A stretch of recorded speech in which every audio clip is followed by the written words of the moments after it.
Vamos nuevamente al libro de Daniel. Estamos hablando del tema central de Daniel. ¿Y cuál es el tema central de Daniel? ¿Recuerdan? El Dios que está en control, ¿verdad? Dios controla la historia. En el capítulo 1 vimos que Dios entregó a Joacim en manos de Nabucodonosor. Dios fue el que lo hizo. En Daniel 2 nos dimos cuenta varias indicaciones del control de Dios. Por ejemplo, Dios sabía lo que Nabucodonosor estaba pensando cuando se durmió. Dios, por lo tanto, le dio un sueño. Luego Dios causó que se le olvidara el sueño. Luego Dios, a través de su influencia, mandó a traer los magos para desenmascararlos. Y cuando el diablo quería que Daniel muriera con los magos, Dios volteó la cosa. Y en vez de eso, Daniel es traído a la prominencia en el reino de Babilonia. Y luego, ustedes recuerdan que leímos en el versículo 37 que Nabucodonosor era un rey de reyes porque el Dios del cielo fue el que le dio el reino. Lo dice claramente allí. Y luego el capítulo 3 nos dimos cuenta que a Nabucodonosor no le gustó lo que Dios le dijo en Daniel 2. Dijo que después de mi reino van a haber otros reinos. No. Dios está equivocado, yo voy a cambiar eso. Y por lo tanto hizo una estatua toda de oro, tratando de indicar de que su reino iba a ser ¿qué? Eterno, que la perspectiva de Dios estaba equivocada. Pero había un remanente fiel que dijo, no, el nuevo orden mundial no lo vas a establecer tú, van a haber diferentes reinos. Y por lo tanto Nabucodonosor tomó a este remanente y lo echó ¿dónde? En el horno de fuego. Y dijo, ya me deshice de ellos, ¿ves? Gané. El diablo dice, les gané. Check. Pero entonces Dios dice, momentico, me toca jugar a mí. El juego no ha terminado todavía. Y entonces Dios juega su ficha. Y le dice al diablo, checkmate. Porque entra Cristo mismo al horno. Y revoca, cambia, interrumpe el plan de Satanás y el plan del rey. Porque Dios es el que está en control. Ahora, noten Daniel 4, cómo aparece el mismo tema. Este es el tema central, porque está en todos los capítulos. Algunos dicen que el tema central de Daniel es el juicio de Dios. El problema es que el juicio de Dios no está en todos los capítulos. Algunos dicen que el tema central del libro de Daniel es la sucesión de reinos que se iban a realizar en la historia. Eso tampoco es el tema central, porque hay capítulos que no cubren eso. Para que sea el tema central debe estar en todos los capítulos. Y vamos a encontrar ahora en el capítulo 4, y vamos a leer el versículo 3. Noten lo que dice Nabucodonosor. ¿Había aprendido Nabucodonosor su lección después de levantar la imagen? Bueno, al principio sí, porque dice en el versículo 3, cuán grandes son sus señales, hablando de Dios, y cuán potentes sus maravillas. Su reino sempiterno, y su señorío hasta generación y generación. ¿Había aprendido por lo menos provisionalmente la lección Nabucodonosor en cuanto a quién controlaba la historia y quién tenía el reino? Claro que sí, pero lamentablemente se olvidó bien rápido. Porque tiene Nabucodonosor otro sueño. ¿Y quién creen ustedes que les dio el sueño? Dios. ¿Y a quiénes mandó a llamar Nabucodonosor? ¿No les parece raro eso? Tiene que ser raro porque los había llamado en Daniel 2 y no habían podido decir nada. El que le había podido explicar el sueño había sido Daniel. ¿Por qué no llamó a Daniel enseguida? Pero no. Dice en el versículo 7, vinieron magos, astrólogos, caldeos y adivinos. Y dije el sueño delante de ellos, mas nunca me mostraron su declaración. O sea, no fueron capaces de decirme lo que significa. Jóvenes, nuevamente vemos que no hay ningún método en este mundo que podamos nosotros interpretar sueños y saber el futuro, sino a través de la palabra de Dios. Ni leer las estrellas, ni leer la bola de cristal, ni leer la palma de la mano, ni ir a profetas psíquicos, ni tratar de comunicarse con los muertos. Ninguno de esos métodos puede descifrar el futuro. Solamente lo puede descifrar Dios. Ellos no pudieron mostrar la declaración. Y por lo tanto ahora manda a llamar Nabucodonosor a Daniel. Fíjate, siempre he's always second choice. No había aprendido de que el que controla las cosas es Dios. Y ustedes recuerdan el sueño, ¿verdad? El sueño que tuvo Nabucodonosor.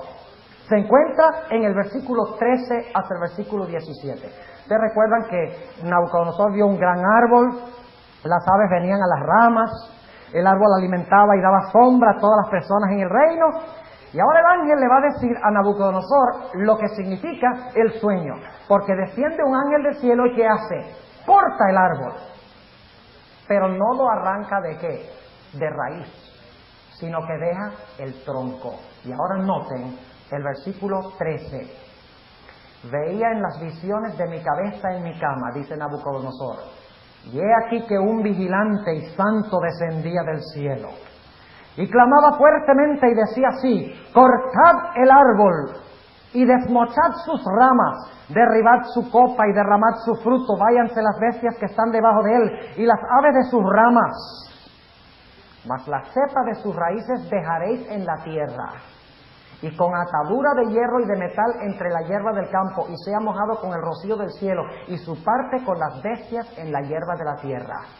Su corazón sea mudado de corazón de hombre, y sea le dado corazón de bestia, y pasen sobre él 7 tiempos. Y ahora noten el versículo 17. La sentencia es por decreto de los vigilantes. La palabra vigilantes son los ángeles. Es por decreto de los ángeles. Y por dicho de los santos la demanda, para que conozcan los vivientes. Ahora escuchen, aquí viene la frase clave. Para que conozcan los vivientes que el Altísimo se enseñorea del reino de los hombres, y que a quien Él quiere lo da, y constituye sobre él al más bajo de los hombres. ¿Quién es el que da el reino? Dios. ¿Quién es el que quita el reino, si quiere? ¿Se lo quitó Dios a Nabucodonosor, sí o no? Por decreto, ¿verdad? Dijo que se lo iba a quitar. Ahora, noten cómo se desenlaza la historia. En el versículo 22. Tú mismo eres, oh rey, que creciste y te hiciste fuerte, pues creció tu grandeza y ha llegado hasta el cielo, y tu señorío hasta el cabo de la tierra. O sea, tú eres un gran rey, le dice a Nabucodonosor. Y cuanto a lo que vio el rey, un vigilante y santo que descendía del cielo y decía: cortad el árbol y destruidlo, mas la cepa de sus raíces dejaréis en la tierra, y con atadura de hierro y de metal en la hierba del campo, y sea mojado con el rocío del cielo, y su parte con las bestias del campo, hasta que pasen sobre él 7 tiempos.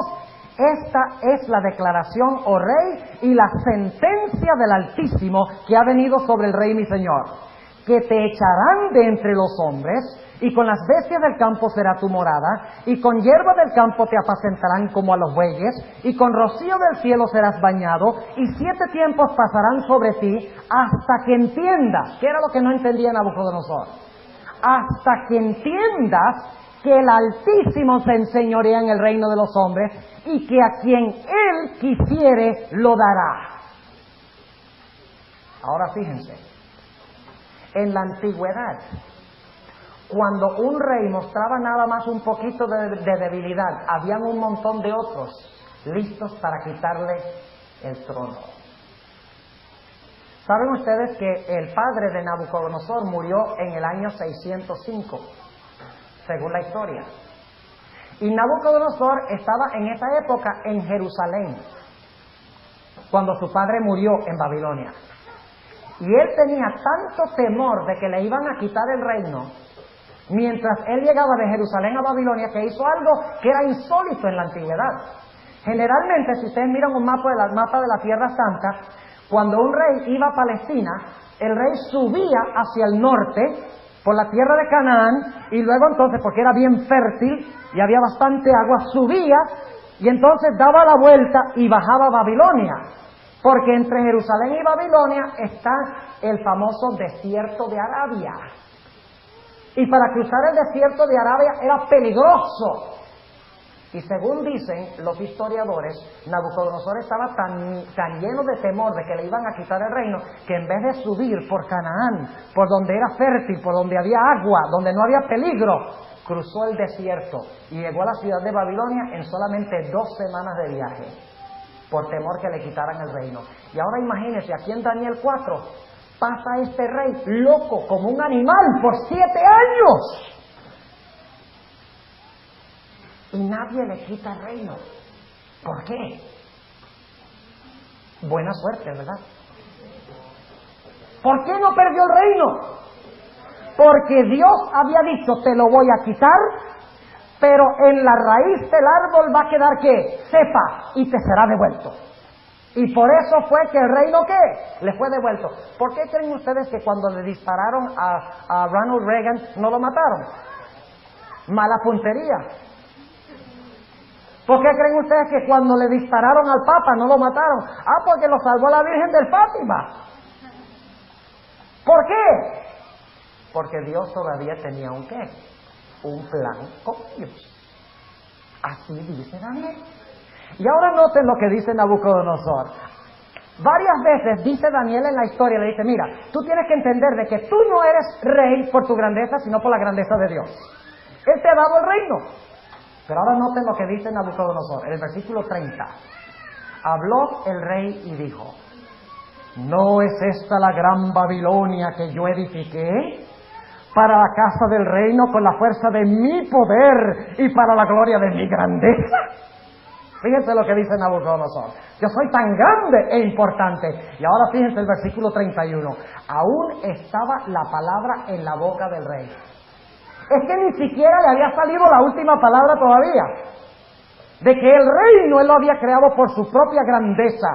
Cuando cae una voz del cielo, a ti dicen, rey Nabucodonosor, el reino es traspasado de ti.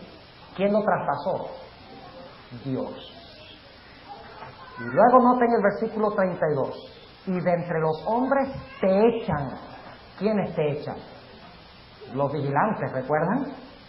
Y con las bestias del campo será tu morada, y como a los bueyes te apacentarán, y 7 tiempos pasarán sobre ti, hasta que conozcas que el Altísimo se enseñorea en el reino de los hombres, y a quien Él quisiere lo da. ¿Quién pone reyes y quita reyes en 2 Daniel 4? Dios es el que pone y quita reyes, y los quita por un tiempo y los pone otra vez si Él quiere. Ahora vamos a Daniel capítulo 5. Daniel capítulo 5 habla de la caída de Babilonia. Ahora déjenme darles un poco de contexto histórico para que puedan entender lo que está pasando en Daniel 5. Dentro de la ciudad se encontraba el rey Belsasar. Su padre, Nabonido, se había ido a un oasis en el desierto de Arabia llamado Teima, y había dejado a su hijo gobernando en la ciudad de Babilonia. Habían cerrado todas las puertas de la ciudad de Babilonia porque habían oído que venían los medos y los persas para tratar de tomar la ciudad, y por lo tanto habían cerrado todas las puertas de los muros. Y recuerden que habían 3 muros en la ciudad de Babilonia, y el muro de afuera era tan ancho que podían cabalgar 3 carretas aladas por caballos encima del muro. Así de ancho era. Por lo tanto, era una ciudad inexpugnable. Por el centro de la ciudad pasaba un río. Y por lo tanto ellos decían, si viene un ejército contra Babilonia no hay ningún problema, porque tenemos abundancia de agua. El río pasa por la ciudad, tenemos abundancia de peces, tenemos agua para regar la tierra y sembrar comida. La gente que venga contra la ciudad, cuando esté afuera, tendrá que aburrirse y finalmente irse, porque la ciudad no puede caer. Y por esa razón, fíjense, yo a veces me preguntaba, ¿por qué estaban ellos celebrando un banquete si los ejércitos enemigos estaban circulando la ciudad? Ya los ejércitos enemigos habían llegado. Y aquí Belsasar manda a convocar un banquete. Qué interesante, en vez de estar todos listos para enfrentarse al enemigo, están celebrando un banquete. ¿Saben por qué? Porque en el libro de Daniel y también en el libro de Ezequiel y Jeremías 50 y 51 se concebía de que Babilonia era invencible, inexpugnable, no se podía vencer, porque su baluarte, su fortaleza era demasiado grande, y por lo tanto ahora celebran un banquete. Y ahí es que vamos a mirar la historia que encontramos aquí. De repente aparece una mano escribiendo en la pared. ¿Y qué escribe esa mano?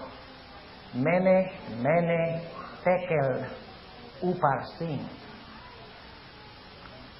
E inmediatamente el rey Belsasar se llena ¿de qué?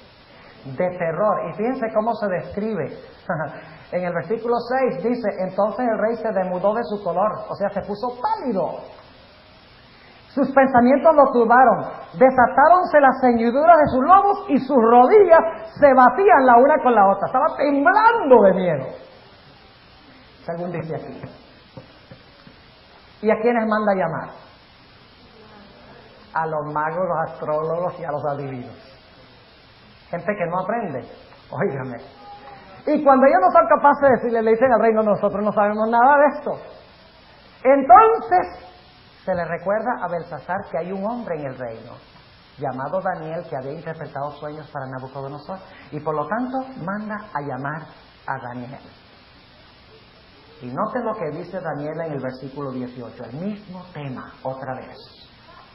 El Altísimo Dios, oh Rey, dio a Nabucodonosor tu padre el reino. ¿Quién se lo dio a Nabucodonosor? Dios.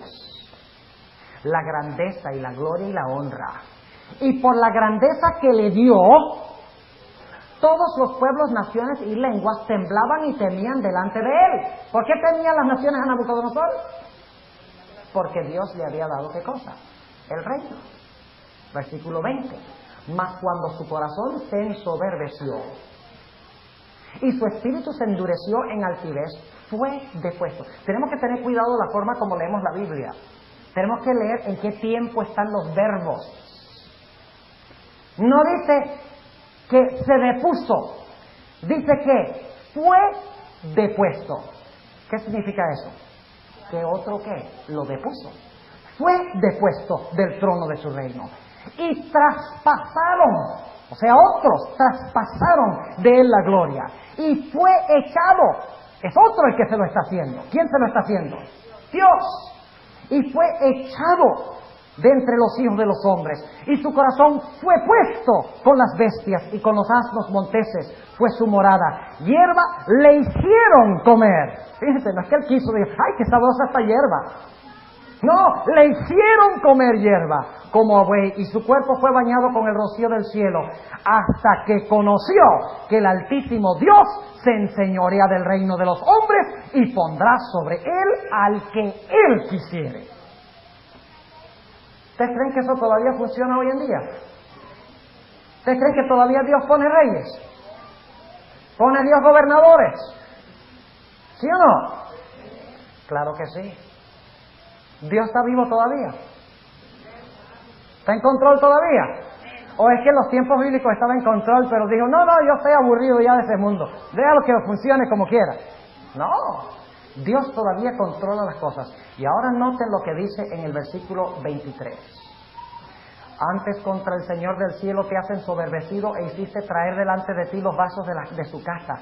Y tú y tus príncipes, tus mujeres y tus concubinas bebisteis vino en ellos. Demás de esto a dioses de plata y de oro, de metal, de hierro, de madera y de piedra, que ni ven ni oyen ni saben, diste alabanza. Y al Dios en cuya mano está tu ¿qué? Tu vida, y cuyos son todos tus caminos, nunca honraste. No reconociste al verdadero Dios. Versículo 24. Entonces de su presencia fue enviada la palma de la mano que esculpió esta escritura. Y la escritura que esculpió es Mene Mene Tekel Uparsin. La declaración del negocio es Mene, contó Dios tu reino y lo ha rematado. ¿Quién le quitó el reino? A Belsasar. Dios contó tu reino y ha lo rematado. Tekel, pesado has sido en balanza y fuiste hallado alto. Pérez, tu reino fue roto y es dado a los medos y persas. Es dado a los medos y persas. ¿Quién se lo dio a los medos y persas? Dios. Y luego dice el versículo 30, la misma noche fue muerto Belsasar, rey de los caldeos, y Darío de Media tomó el reino siendo de 62 años. ¿Quién le dio el reino a Darío? Dios. ¿Quién gobierna la historia? ¿Quién pone y quita reyes? Dios. Ahora déjenme preguntarle, si Dios puede controlar algo tan complicado como la historia, ¿ustedes creen que Él va a tener algún problema en controlar la vidita de ustedes? ¿Ah? ¿Pero qué tengo que hacer? Yo tengo que colocarme bajo su control y cumplir su plan. O si no, yo seré ¿qué? Quitado. Ya eso es una aplicación individual, porque lo que se aplica a los reyes se aplica a nosotros. Si yo no me coloco bajo su control, si me voy en contra del control de Dios, me pasará lo mismo que a estos reyes. Ahora vamos a Daniel 6. Ustedes recuerdan la historia, ¿verdad? La historia de Daniel cuando oraba 3 veces al día. Tremenda historia del control de Dios. Vamos a anotar esta historia comenzando en el versículo 3. Pero el mismo Daniel era superior a estos gobernadores y presidentes porque había en él más abundancia de espíritu. Y el rey pensaba de ponerlo sobre todo el reino. ¿Quién pensaba poner a Daniel sobre todo el reino? El rey Darío. Y luego dice en el versículo 4, entonces los presidentes y gobernadores buscaban ocasiones contra Daniel por parte del reino. Ellos no querían que Daniel fuera colocado, ¿qué? Sobre el reino. Y por lo tanto ellos traman algo. ¿Qué es lo que traman? Vamos a lograr que los leones maten a Daniel. Así, aunque el rey piense que va a poner a Daniel sobre el reino, no se va a realizar así. Noten lo que sigue diciendo en el versículo 4. Entonces los presidentes y gobernadores buscaban ocasiones contra Daniel por parte del reino, mas no podían hallar alguna ocasión o falta porque él era fiel y ningún vicio ni falta fue en él hallado. Entonces dijeron aquellos hombres, fíjense, no hallaremos contra este Daniel ocasión alguna, sino la hallamos contra él en la ley de su Dios, en la forma como adora a Dios. ¿Va a pasar eso nuevamente en el futuro? Cualquiera que adora la bestia y la imagen, sufrirá el castigo. Y el primer ángel dice, temed a Dios y darle gloria, porque la hora de su juicio ha llegado, y adorad a aquel que hizo el cielo, la tierra, el mar y las fuentes de las aguas, en la ley de su Dios. Entonces estos gobernadores y presidentes se juntaron delante del rey y le dijeron así, Rey Darío para siempre vive. Fíjense cómo son de hipócritas. Oh, para siempre vive, oh rey, tú eres tan grande e importante. Y el rey dice, amén, amén. Y todos los presidentes del reino, magistrados, gobernadores, grandes y capitanes, han acordado por consejo promulgar un real edicto y confirmarlo, que cualquiera que demandare petición de cualquier dios u hombre en el espacio de 30 días, sino de ti, oh rey, sea echado en el foso de los leones. Ah, estos hombres sí me quieren, dice Darío. Quieren proclamarme el dios de Medo-Persia. ¡Qué tremendo! Yo sí tengo amigos en el reino, dice Darío, o piensa Darío. Y ahora noten el versículo 8, muy clave. Ahora, oh rey, confirma el edicto y firma la escritura para que no se pueda mudar, conforme a la ley de Media y de Persia, la cual no se revoca. Ahora el dominio de la historia parecía estar en manos de ¿quién? ¿De quiénes? De los príncipes. Parecían tener todas las cartas de ganar. Todo el poder estaba en sus manos, porque tenían un edicto o un decreto que no se podía revocar o cambiar, lo cual significa que Daniel estaba muerto seguro. He was a dead duck. Sin duda alguna. Porque el gobernante del imperio mundial había dado el decreto. Ahora fíjense lo interesante. El rey da el decreto ejerciendo su soberanía y luego él mismo queda atado por su ley. ¿No sé si han notado eso? Él dice, oh, yo muestro que soy soberano y soy libre y puedo hacer lo que yo quiero, y proclama la ley, pero cuando proclama la ley llega a ser esclavo de su propia ley. O sea que el soberano se vuelve súbdito de su ley. Se vuelve esclavo de su ley. Ya no es soberano porque está sujeto a la ley que él mismo promulgó. Eso es lo que pasa cuando los hombres promulgan leyes contrarias a Dios. Se atan ellos mismos. Y sigue diciendo la historia. Y vamos a leerlo ahí en el capítulo 6. Que el rey, cuando se da cuenta de la trampa que han puesto, se entristece. Y trata de librar a Daniel, ¿verdad? Dice la Biblia que hasta la noche trató de librar a Daniel, pero no pudo. Y por lo tanto ahora el rey hace algo muy interesante.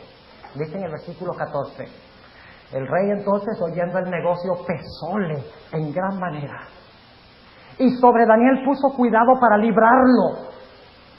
Y hasta puestas del sol trabajó para librarle. Este era el monarca más poderoso del mundo y no lo podía librar. Empero aquellos hombres se reunieron cerca del rey y dijeron al rey: sepas, oh rey, que es la ley de Media y de Persia, que ningún decreto u ordenanza que el rey confirmare pueda mudarse. Entonces el rey mandó y trajeron a Daniel y echaronle en el foso de los leones.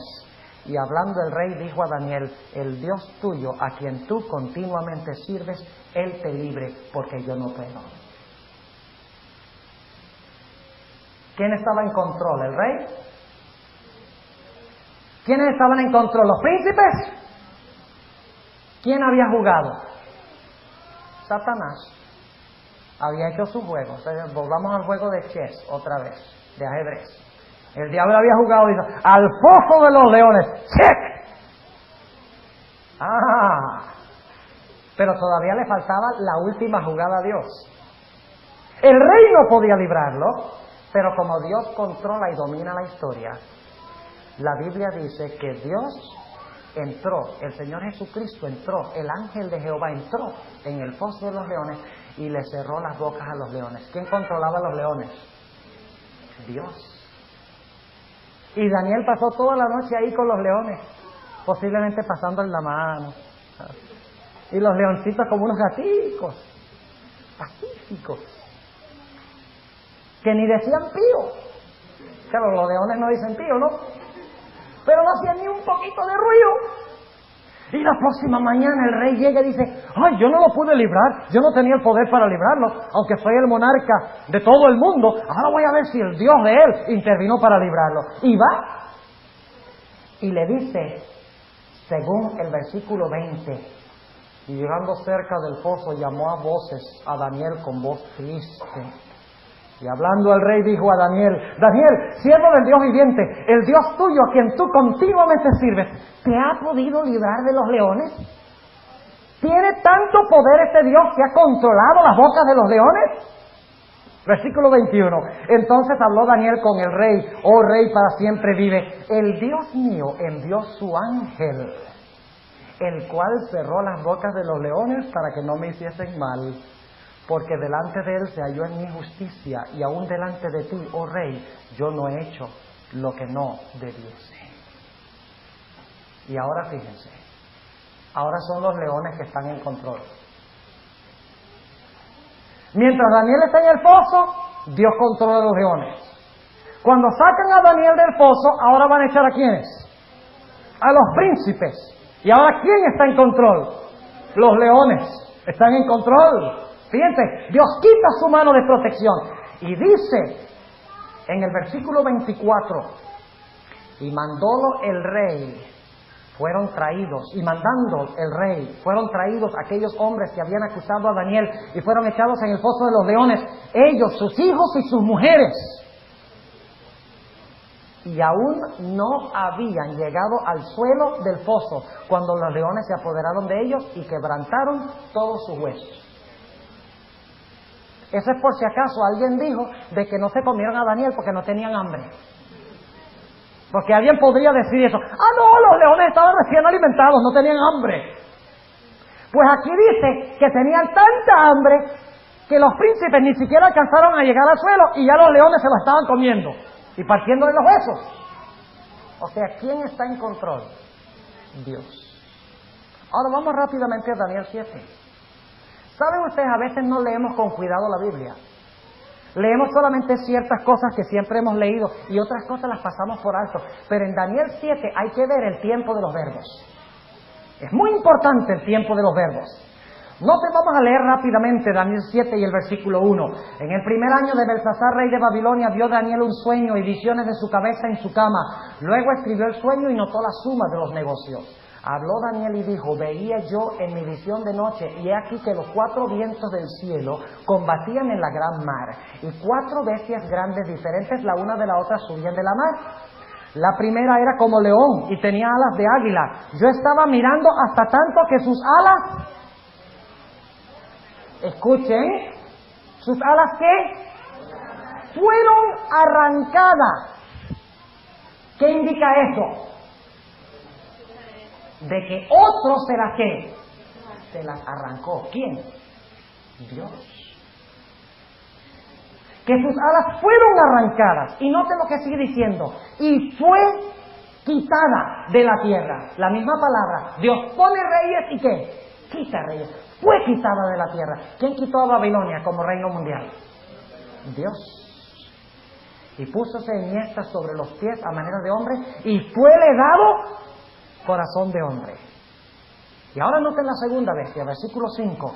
Y he aquí otra segunda bestia, semejante a un oso, la cual se puso a un lado, o sea, más alto en un lado que en otro. Y tenía en su boca 3 costillas entre sus dientes, y fuele dicho así: levántate, traga carne mucha. ¿Por qué tragó mucha carne el oso? ¿Por qué? Porque le fue dicho que lo hiciera. ¿Quién fue el que le dijo que lo hiciera? Dios. Y ahora noten el versículo 6.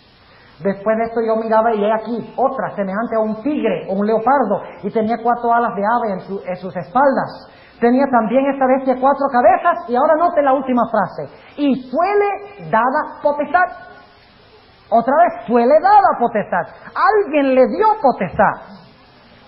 Y luego entonces habla de la bestia terrible. Y no vamos a leer los versículos, pero vamos a saltar al versículo 11. Yo entonces miraba a causa de la voz de las grandes palabras que hablaba el cuerno, es decir, el cuerno pequeño. Miraba hasta tanto que mataron la bestia. ¿Y su cuerpo qué? Fue deshecho y entregado para ser quemado en el fuego. Habían también quitado a las otras bestias su señorío. ¿Quién es el que le quita el señorío? Según hemos visto en Daniel, Dios. Y les había sido dado prolongación de vida hasta cierto tiempo. Y luego viene Jesús sobre las nubes del cielo y dice en el versículo 14: fuele dado señorío y gloria y reino para que todos los pueblos le sirvieran. ¿Por qué se levantó Babilonia y por qué cayó? Porque Dios lo puso y lo quitó. ¿Por qué se levantó Medo-Persia y cayó? Porque Dios lo colocó. ¿Por qué se levantó Grecia y se cayó? Porque Dios lo determinó así. ¿Por qué se levantó la bestia terrible y cayó? Porque Dios había dicho que ese iba a ser la fuerza de ese reino, porque ese reino iba a apostatar en contra de él. Porque el cuerno, inclusive el cuerno pequeño, prosperó. Ustedes pueden leerlo, vamos a anotar eso. En el capítulo 7, y vamos a leer el versículo 21, dice: veía yo que este cuerno hacía guerra contra los santos, ¿y qué? Y los vencía. Y por eso en Apocalipsis 6, los santos que están debajo del altar claman y dicen: ¿hasta cuándo, Señor, va a pasar que nos van a matar a nosotros? Sin que tú hagas justicia. ¿Hasta cuándo tus hijos van a morir y los impíos van a vencer? ¿Hasta cuándo, Señor? Dice aquí que el cuerno pequeño los iba a vencer. ¿Por qué iba a vencer el cuerno pequeño? Porque era más fuerte que los santos. No, ¿por qué? Vamos a leer el versículo 25. Y hablará palabras contra el Altísimo, y a los santos del Altísimo quebrantará, y pensará en mudar los tiempos y la ley, y entregados serán en su mano la ley, los santos, ¿y qué más? Y las palabras de Dios iban a ser entregadas en manos del cuerno pequeño, pero Dios dijo solamente por cierto tiempo.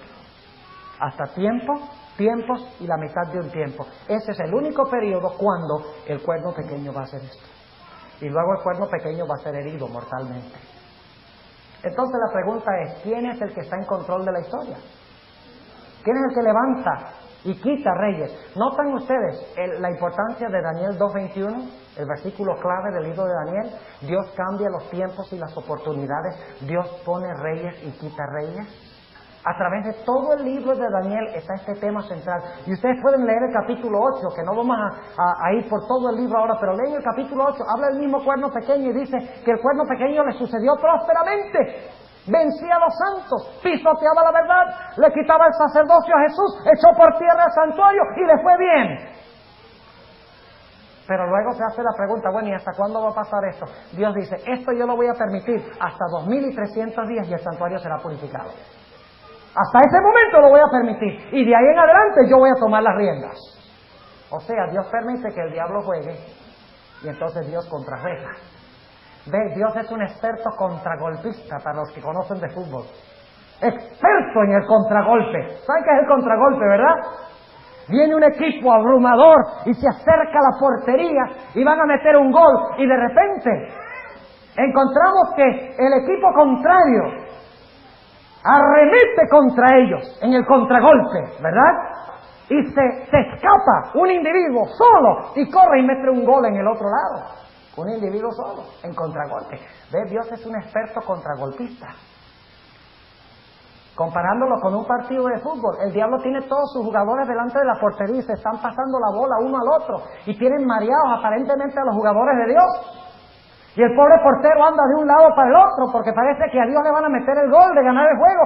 Pero en este momento el Señor Jesucristo patea la bola y se escapa un jugador y va a hacer un gol en la portería contraria. Este es el golpe y el contragolpe de la historia. Aparentemente Satanás gana. Pero cuando parece que va a ganar, últimamente, ¿quién interviene? Dios. ¿Y saben ustedes algo? Dios controla tanto la historia, según Daniel 9, que inclusive fue capaz de decir la fecha exacta cuando Cristo fue bautizado. En la profecía de las 70 semanas, Dios dijo, mire, en el año 27, mi hijo será bautizado. ¿Pasó así? ¿Sí o no? Claro que sí. Y dijo, y es más, 3 años y medio después de bautizarse, lo van a matar. Óigame, y esto es 483 años antes de que sucediera. La Biblia dice, cuando vino el cumplimiento del tiempo, Dios envió a su Hijo. Y cuando Jesús comenzó su ministerio, el Señor Jesucristo dijo, el tiempo se ha cumplido. El tiempo de las 70 semanas se había cumplido. Y Dios dice, ahora yo mando a mi Hijo, ahora me toca a mí. Fíjense cómo controla Dios la historia, que inclusive da la fecha exacta del nacimiento, no del nacimiento, pero del bautismo de Jesús y la muerte de Jesús y el apedreamiento de Esteban. Más de 480 años antes de que sucediera. Solo uno que conoce la historia y controla la historia puede hacer eso. Y luego en Daniel 10 encontramos una escena interesante. Dios había dicho que Ciro iba a librar al pueblo de Dios de Babilonia. Cuando Ciro conquistara Babilonia, iba a dar un decreto para que el pueblo de Dios saliera y regresara a Jerusalén para reedificar el templo, los muros y la ciudad. Pero aparentemente no iba a suceder porque según Daniel 10, el ángel Gabriel, que tomó el lugar de Lucifer, dicho sea de paso, estaba ya en Persia y estaba luchando con el corazón de Ciro y diciéndole a Ciro, mira Ciro, deja salir al pueblo de Dios, da el decreto, como lo dice la profecía de los 70 años de Jeremías 25, porque había una profecía de 70 años donde Dios había dicho que cuando terminara el cautiverio, el rey Ciro iba a dar un decreto para que el pueblo de Dios saliera para reedificar los muros, la ciudad y el templo. Pero ahora Gabriel luchaba con Ciro y le decía a Ciro, mira Ciro, hazlo, deja ir al pueblo, cumple la profecía como se encuentra en la Biblia. Pero había otro que estaba obrando sobre la mente de Ciro, se conoce como el príncipe de Persia. ¿Y saben quién es el príncipe de Persia según el espíritu de profecía? Satanás. Y Satanás por el otro lado le estaba diciendo a Ciro, no le hagas caso a Gabriel, no le hagas caso.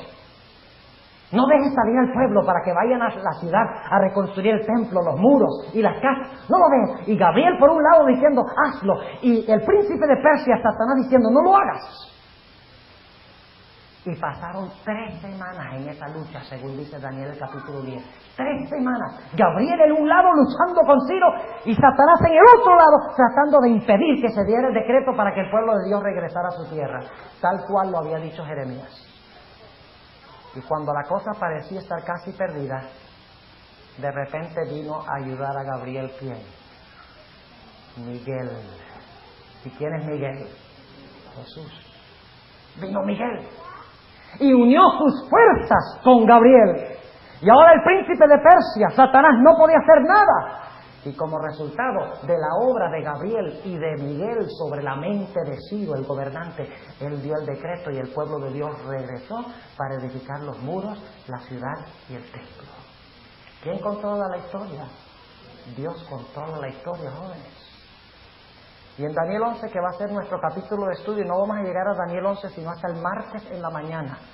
Porque mañana vamos a hablar de la estructura de Daniel y de Apocalipsis. Y por la noche vamos a hablar de algunos principios que necesitamos entender para poder interpretar correctamente Daniel 11. Pero en Daniel 11 encontramos lo mismo que hemos mencionado. Y en la última parte del capítulo 11 habla del rey del norte, que arrasa con todo lo que encuentra en su camino. Arrasa con todas las naciones conocidas en su época. Inunda como un gigantesco diluvio. Y parece que va a conquistar todo. Y finalmente llega allá a la ciudad de Jerusalén, afuera de la ciudad de Jerusalén. Es lo único lo que queda por conquistar. Más nada. Si logra conquistar a Jerusalén, su triunfo es completo, porque en Jerusalén se encuentra el pueblo santo de Dios. ¿No es eso parecido a la historia de los 3 jóvenes que fueron echados en el horno de fuego? Si podría haberlos borrado a ellos, si hubiera sucedido, su triunfo hubiera sido completo.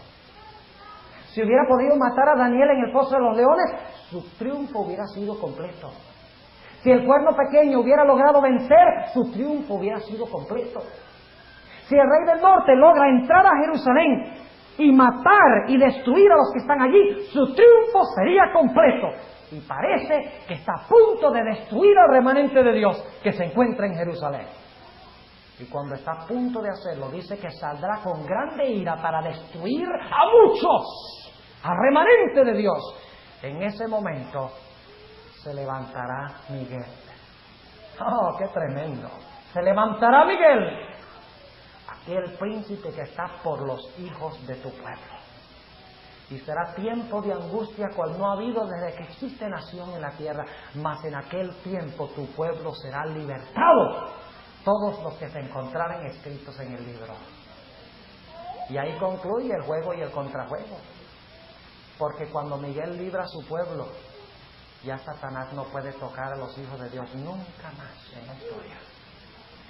Para concluir en esta noche, yo quisiera decirles, jóvenes, lo que ya mencioné. Si Dios es capaz de controlar algo tan complicado como la historia, si es capaz de librar a todo un pueblo que está bajo el peligro de caer en las manos de todo un sistema, de un nuevo orden mundial, Él no va a tener ningún problema en controlar tu vida.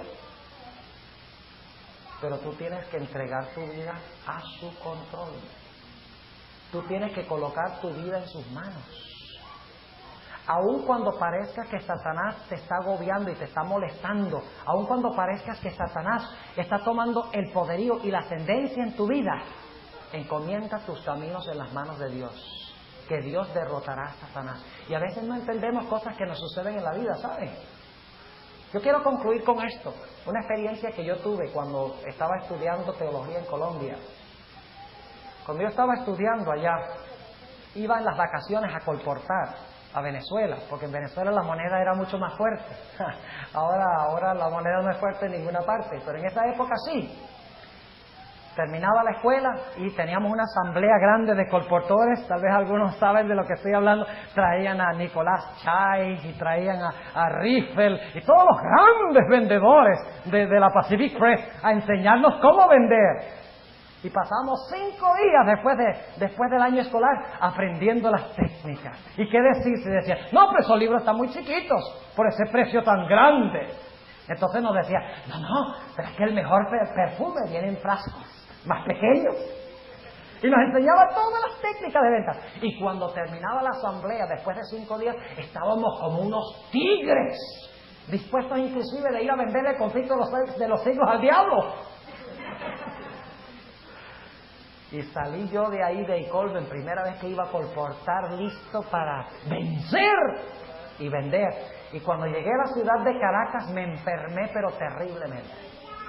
Me dio un catarro, me dio una gripe, pero terrible, donde inclusive me tocó quedarme en cama. Yo iba ahí con 3 otros compañeros a colportar allá en Venezuela. Y ellos me dijeron, bueno, nosotros no te podemos esperar porque cada día es oro de la vacación. Mientras cada día pasamos aquí en Caracas, menos vendemos y necesitamos ganarnos la beca. Así que mejórate y cuando te mejores te vienes. Íbamos a colportar en una ciudad que se llama El Tigre. Y era de verdad un tigre, porque era caliente como un horno de fuego ardiendo. Descubrí después. Me quedé en Caracas. Después de unos 3 o 4 días ya estaba suficientemente bien como para viajar. Así que me monté en el bus. Y era un viaje más o menos entre 11 y 12 horas para llegar desde la capital, Caracas, hasta la ciudad del Tigre. Viajaba uno toda la noche, viajé toda la noche, la próxima mañana llegó el bus a la estación en el Tigre. Yo no conocía ese lugar, nunca había estado allí.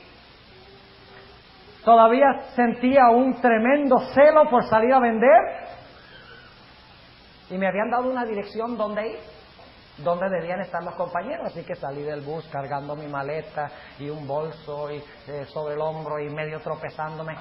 Fui allá y caminé algunas cuadras y llegué a la iglesia, al lugar, a la iglesia donde supuestamente se estaban quedando los muchachos. Y encontré un edificio allí que no tenía ni siquiera número, pero el número de la casa anterior y el número de la casa subsiguiente me decían que ese era el número.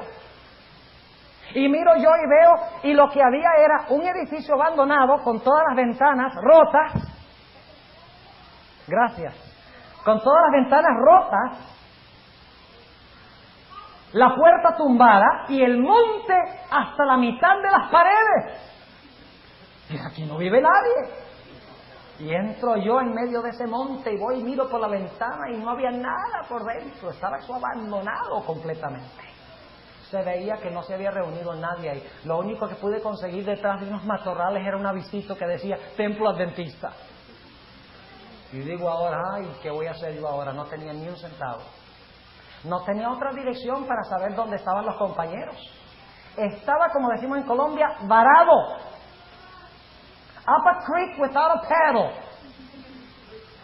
Y eso es terrible. Y digo ahora, ¿qué voy a hacer? Y me siento yo delante de la iglesia ahí chasqueado. Se me desinfló todo el celo de ventas. Del susto tan terrible. No sabía qué iba a hacer. En ese tiempo tenía como 19, 20 años. Y me senté ahí chasqueado y lo peor es que no podía ir a ver si conseguía los compañeros, porque ¿quién cargaba esa maleta y ese bolso por toda la ciudad? No podía, pero tampoco podía dejar eso allí, porque entonces si lo dejaba y me iba, me robaban. Así que ahí estaba sentado, chasqueado, diciendo, bueno, ¿y por qué Dios permite que pase esto así? Si acaso yo vengo a hacer la obra de Él, yo vengo a vender los libros, a dispersar la página impresa, a evangelizar a ese pueblo. ¿Cómo es que el Señor hace que algo me suceda así? Estaba yo renegando contra Dios. Pero Dios es bueno. Y cuando estaba renegando peor, de repente apareció un muchacho, un jovencito, yo creo que tendría 14 o 15 años. Me dice, Señor, ¿qué hace usted aquí? Yo le digo, bueno, yo soy adventista y yo vine aquí para vender libros y me dijeron que mis compañeros iban a quedarse aquí, pero aquí parece que no ha habido reuniones por meses. Él dice, no, meses no, años. Aquí no ha habido servicio por años. Le digo yo, oye, ¿tú no has oído de 3 muchachos que han venido aquí a la ciudad nuevos? Porque era una ciudad más bien pequeña donde todos se conocen. Y el muchacho dijo, no, yo no he oído nada. Y yo le dije, yo no sé qué voy a hacer, no tengo dinero. No me puedo ir a Caracas, ni siquiera tengo para llamar por teléfono. Me dice, mira, yo veo que tú estás en un problema. Dice, vente por mi casa. Vivía enfrente de la iglesia, me había visto. Dice, vente a mi casa. Y era la hora de la cena y ese muchacho mandó a su mamá a que pusiera un plato de comida ahí en la mesa. Comí y me dijo, mira, puedes dormir aquí en mi casa esta noche. Fíjense cómo es Dios de bueno cuando nosotros somos malos. Cuando nosotros renegamos, a veces Dios es bueno con nosotros. Siempre es bueno cuando vemos su plan. Y entonces yo me estaba sintiendo un poco mejor. Por lo menos no tengo que dormir en la calle. Yo tengo que dormir ahí en el monte. Y el muchacho me dice, es más, no hay ningún problema. Esta noche vamos a buscar a los compañeros, a ver si los encontramos. Porque yo sé que han venido colportores aquí en años anteriores y ellos han visitado. Ellos les gusta vender en los bares de noche. Porque es que los borrachos compran, no saben lo que están comprando. Entonces dice, vamos a buscarlos por la noche. Digo, bien, está bien. Así que por la noche fuimos por todas las calles donde estaban los negocios abiertos, restaurantes, bares y todo, y ni rasgo de los compañeros. Pasaron 3 días. Y ahora yo estaba bien desanimado, yo no sabía qué iba a hacer, pues no sabía dónde estaban los compañeros, todavía medio enfermo. Y el muchacho después de 3 días me dice, yo no sé por qué no lo dijo el primer día, tal vez el Señor quería probar la fe mía, y yo no entendía por qué yo estaba en esa situación. Después descubrí que era que el diablo estaba jugando. Y menos mal que esperé hasta que Dios hiciera el contrajuego. Porque si no, nunca se hubiera realizado el plan que tenía Dios para mi vida en ese lugar ese verano. Pero después de 3 días el muchacho me dice, ¿sabes? Yo conozco una señora que pertenecía antes a la iglesia adventista. Petra Fajardo se llama ella. Se murió, pero una tremenda mujer. Así que yo le dije, vamos a ver, de pronto ya sabes, fuimos a la casa de Petra Fajardo. Y le preguntamos si conocía a 3 jóvenes que había. Ella dice, no, yo no sé de nadie que ha llegado. Pero conozco a otra señora que fue adventista. Tal vez ella sepa. Ah, bien, dije, está bien, me estaba animando. Por lo menos había una cadena de adventistas. Últimamente tenía que conseguir a los compañeros. Así que fuimos a la otra casa, tocamos la puerta. Y cuando se abrió la puerta me encontré allí con Héctor Sánchez, uno de los compañeros que iba a colportar conmigo. ¡Ay, amén! Digo yo. Por fin me había encontrado con los compañeros. Déjenme decirles qué fue lo que pasó ese verano. ¿Qué plan tenía Dios? Plan que yo no veía. Dios estaba en control de toda la situación. Pero tenemos que tener paciencia y dejar que Él nos muestre por qué pasan las cosas. Confiar en Él y estar dispuesto inclusive de demorar para que Dios nos revele después el propósito de lo que nosotros pasamos. Pues nosotros empezamos a colportar en esa ciudad del Tigre. Y en las visitas que hicimos empezamos a descubrir muchas personas que habían sido miembros de la iglesia adventista. Habían ido a esa iglesia y se habían retirado. Algunos se habían mudado a otras ciudades, se habían retirado de la iglesia, había muy poca gente y finalmente habían cerrado la iglesia. Pero empezamos a conseguir a esas personas en los contactos. ¡Oh! El guardián de la salud. Es un libro adventista, ¿verdad? Claro que sí. Ah, yo fui adventista hace varios años. Y en esos contactos empezamos a preguntar, ¿les gustaría a ustedes, si se abriera de nuevo la iglesia, pertenecer otra vez a la iglesia, asistir? ¡Oh, sí! Cuando terminó ese verano, con la gracia y el poder de Dios, no solamente había logrado ganar 3 becas y media en ventas, sino que habíamos logrado cortar todo el pasto de la iglesia, habíamos logrado reparar, con la ayuda de las personas que entraron a la iglesia, reparar las ventanas y la puerta y hacer algunas reparaciones, y se estaban reuniendo en esa iglesia 25 personas los sábados por la mañana. Pero la historia no termina allí. Tuvimos contacto con el hermano Trujillo, testigo de Jehová acérrimo. ¿Han trabajado alguna vez con un testigo de Jehová? Dicho sea de paso, la hija del hermano Trujillo trabaja con la empresa Avenza, que viaja de Kennedy Airport a Caracas. Y de vez en cuando, cuando iba a Caracas desde Nueva York, veía a Mireille y recordábamos viejos tiempos. Pero él era un testigo de Jehová y trabajamos con él. Y por la gracia de Dios, el hermano Trujillo llegó a ser adventista. Y digo trabajamos porque fue entre todos los que estábamos ahí ese verano. Y el hermano Trujillo tenía un taller de mecánica, todavía lo tiene, me dicen. Puso un aviso bien largo enfrente del taller que decía, no se trabaja los sábados.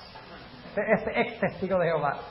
Y cuando venían los clientes le preguntaban, bueno, ¿y por qué no trabajan los sábados? Porque el sábado es el día del Señor, según la Sagrada Escritura. Y le daba estudios bíblicos. Y varias personas se unieron a la iglesia. Volvimos a colportar ahí, pastor, el siguiente verano. Colporté ahí 3 años, 3 vacaciones en el mismo lugar.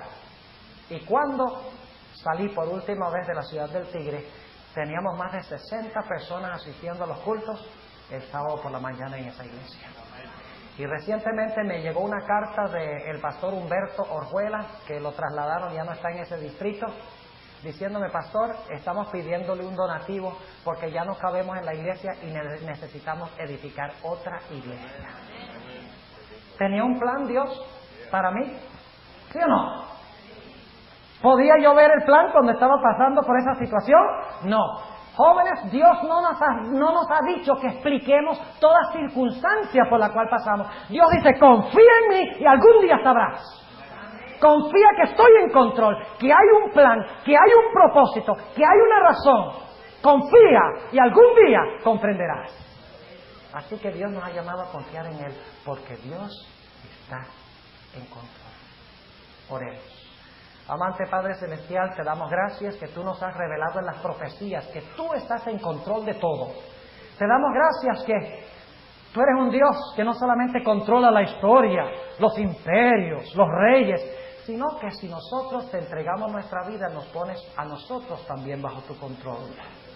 Te ruego, Señor, que cada joven y señorita aquí, a través de tu poder, se encomiende en tus manos. Que dediquen sus vidas a ti. Que pongan sus vidas en tus manos, que tú les muestres el plan que tienes para sus vidas. Que dediquen sus energías, su fuerza, sus talentos. Don't ask me where the love has gone, or why the days feel so long. Sometimes the heart knows what's right, even when it seems so wrong. Don't ask me why the tears won't dry, or why we have to say goodbyes. Some stories end without a reason, like the changing of the seasons. Don't ask me for the reasons why our love became a lullaby. In the silence of the night, some things are just meant to die. Some things are just meant to die.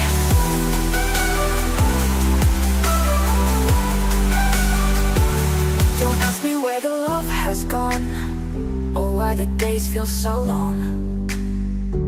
Sometimes the heart knows what's right, even when it seems so wrong. Oh.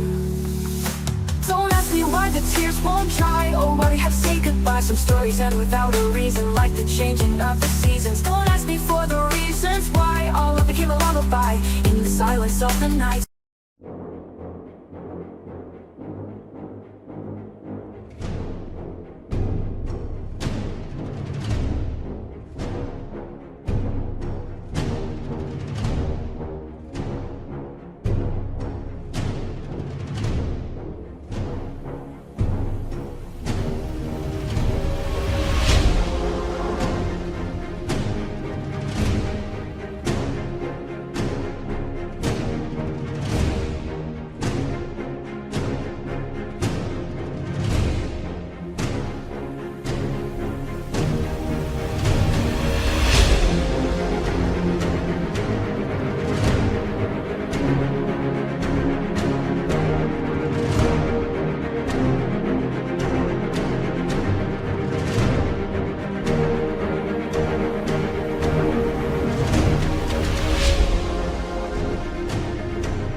unfurled, endless love, a timeless dance. In your eyes, I find my chance. Through every joy, through every pain, our love remains, it won't wane. In the morning light, your smile so bright guides me through the darkest night. Hand in hand, we face the world. In your love, my heart's unfurled. All this love of life. Para el reino de Cristo, no para el reino de Satanás.